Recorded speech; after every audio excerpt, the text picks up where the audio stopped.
Përveç problemeve që folëm me javën e kaluar për ekonominë, pozicionin e Kosovës, shqetësimi tani imi është edhe po rritet çështja e sigurisë. Çështja e sigurisë.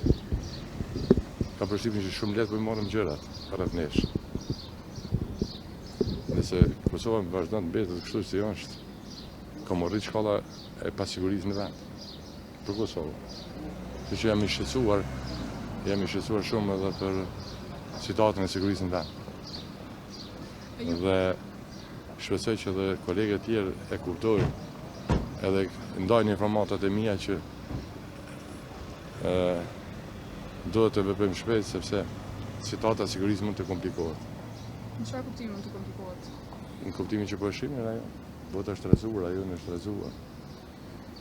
Ne nuk mund të silemi në një vend rahat duke ditur që plot rreth nesh kemi që punojnë e mohojnë shtetin dhe punojnë që ky shtet ta çbëjnë, siç e dini ju. Dhe haptazi. Po shihni mesazhet që na vijnë nga Shqipëria. Po jemi takuar.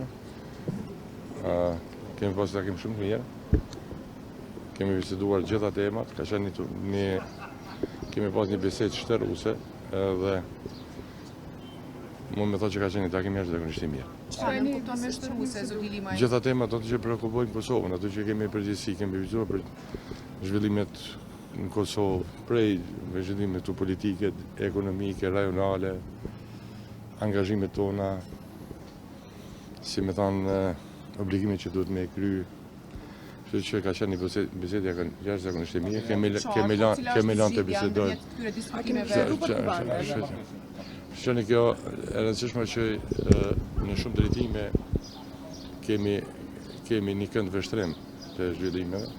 Edhe e rëndësishme që po ndodhin takimet dhe këto takimet në bisedë ju kupton që me një takim nuk zgjidhet. Po e rëndësishme që ne do të vazhdojmë takomi edhe ne nuk mund t'i zgjidhim vetë problemet, ne shprehim vullnetin tonë nga dëshmërinë, duhet të jenë edhe të tjerët. Po ka qenë edhe kjo temë interesante, kemi biseduar edhe besoj që edhe në ditët ne vijmë do të takojmë, siç e kam thënë jam e hapur për të takuar.